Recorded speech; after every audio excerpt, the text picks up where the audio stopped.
रात एक रहस्य। पिछले पार्ट में हमने सुना कि उस बंगले के मालिक की पत्नी ने उसकी बलि चढ़ाकर उसके 2 टुकड़े कर दिए थे और ऊपर का हिस्सा कहाँ जाता है वो किसी को नहीं पता। तो आइए इस पार्ट में जानते हैं कि आखिर वो ऊपर वाला हिस्सा कहाँ जाता है। क्या बात है यार, मतलब शिकारी खुद ही शिकार बन गया। साला अपनी पत्नी की बलि चढ़ाने गया था पर पत्नी के आशिक ने उसी की बलि चढ़ा दी। कहते हुए मैं ठहाके लगाकर हंसने लगा। उसने दोबारा मेरी तरफ देखा और देखते हुए गंभीरता से कहा, तब से लेकर अब तक शरीर का आधा निचला हिस्सा रात के अंधेरे में कुएं से बाहर निकलने की कोशिश तो करता है और ऊपर का हिस्सा पूरे घर के भीतर हाथों के सहारे घसीटकर घूमता रहता है। लेकिन चंद्रग्रहण से कुछ दिन पहले वो आत्मा उस औरत को परेशान कर अपनी मौजूदगी का एहसास दिलाती है और चंद्रग्रहण पर बलि मिलने के बाद बलि दिए गए शरीर में प्रवेश कर उस औरत के शरीर को अगले चंद्रग्रहण तक 1 साल के लिए छोड़ देता है। कैसी कैसी बकवास बातों पर यकीन करते हो यार। गर्दन काटो बलि दो, साला भूत भी नॉन वेजिटेरियन लगता है। तो दोस्त ने कहा, ना बलि तो दी जाती है पर गर्दन से काट कर नहीं, बल्कि उस घर की किसी अलमारी में रखी एक तेज धार वाली कुल्हाड़ी से। मैंने कहा, कुल्हाड़ी से? हाँ, वही कुल्हाड़ी जिससे 10 साल पहले उस घर के मालिक के 2 टुकड़े किए गए थे। उसी कुल्हाड़ी से वार करके पेट से काटकर 2 हिस्से किए जाते हैं और एक हिस्सा कुएं में फेंका जाता है और दूसरा उसी घर की एक कमरे के भीतर अलमारी में रखा जाता है। उस बेजान टुकड़े को अलमारी में रखने की वजह? बेजान नहीं, बल्कि कुछ शैतानी मंत्रों की वजह से वह शरीर अगले दिन सुबह जिंदा रहता है और फिर उस शरीर पर शैतानी आत्मा कब्जा कर लेती हैं। अगले चंद्रग्रहण तक शरीर के दोनों हिस्से रात के वक्त घर में घुसते रहते हैं। कहते हुए उसने अब एक पुराना न्यूज़पेपर मेरे हाथ में रख दिया। ऊपर शीर्षक लिखा था रात और उसके नीचे पूरी कहानी लिखी थी जो मेरे दोस्त ने मुझे अब तक सुनाई थी। मैंने भाभी जी और मेरे दोस्त की तरफ देखते हुए कहा, आप लोग भी ऐसी कहानियों पर यकीन कर बेवकूफ बनते हो?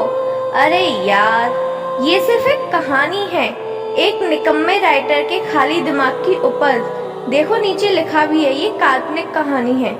नीचे काल्पनिक इसलिए लिखा गया है कि कोई राइटर पर अंधविश्वास को बढ़ावा देने का केस ना ठोके।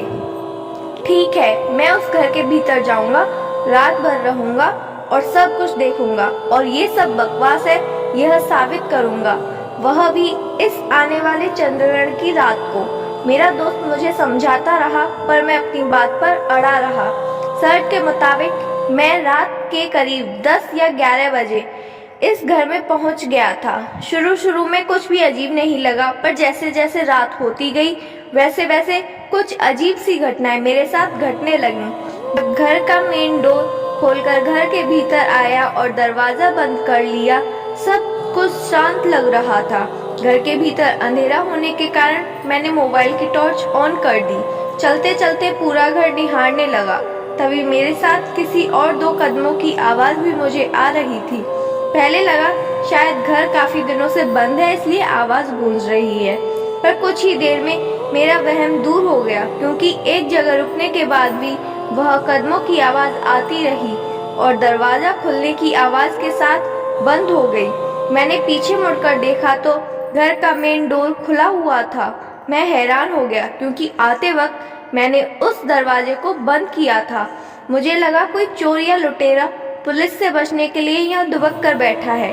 मैंने दोबारा दरवाजा बंद कर दिया और टॉर्च की सफेद रोशनी में घर को ठीक से देखने लगा। घर का सामान काफी पुराना हो चुका था। सोफा, टेबल, अलमारी, छत पर लटकने वाला फैन, दीवार पर टंगी पेंटिंग, हर चीज पर धूल मिट्टी और मोटी परत जमी हुई थी। छत के कोनों में खिड़की पर लगे कांच के टूटे दरवाजे पर मकड़ी के जाले बने थे। टूटे हुए रोशनदान, सब कुछ वैसा ही पड़ा था। फिल्मों में दिखाई जाने वाली भूतिया हवेली के जैसा मंजर था। मैं कुछ ही कदम भीतर की ओर चला था कि तभी मेरे पीछे उस मेन डोर पर दस्तक हुई। लगने लगा जैसे कोई मेरे साथ मजाक कर रहा है। मैं गुस्से से दरवाजे की ओर तेजी से गया और दरवाजा खोला, पर दरवाजे पर कोई नहीं था। दोनों तरफ ठीक से देखा।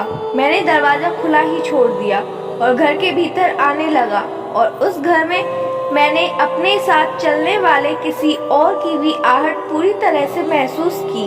उन कदमों की आवाज़ सुनकर मैं रुक गया, लेकिन वह कदम चलते ही रहे। वह आवाज़ आती रही।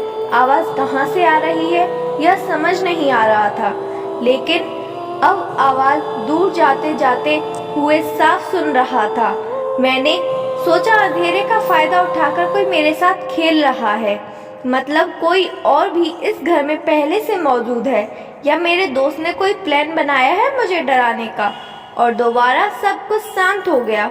न कदमों की आवाज़, ना ही कोई आहट, न किसी की मौजूदगी का एहसास।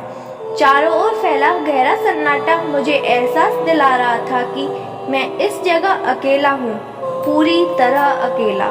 मैं घर के अंदर उन सीढ़ियों से चलकर ऊपर जाने लगा।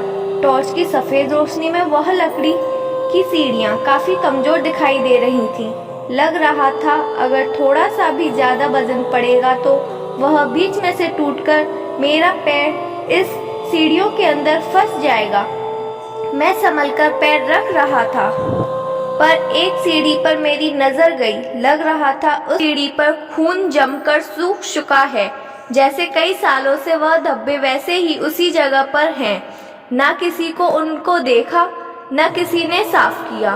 उन धब्बों पर पैर रखकर मैं ऊपर चला गया। ऊपर के 2 कमरे थे, जिसमें एक का दरवाजा थोड़ा खुला था। मोबाइल का टॉर्च ऑन करके मैंने रोशनी खुले दरवाजे से अंदर डाली। धीरे धीरे कदम बढ़ाते हुए कमरे के भीतर गया और पूरे कमरे में रोशनी डालते हुए सब कुछ ध्यान से देख रहा था।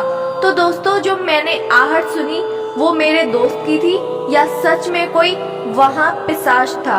ये जानने के लिए हमारी कहानी सुनते रहिए और बने रहिए हमारे चैनल के साथ। Thank you.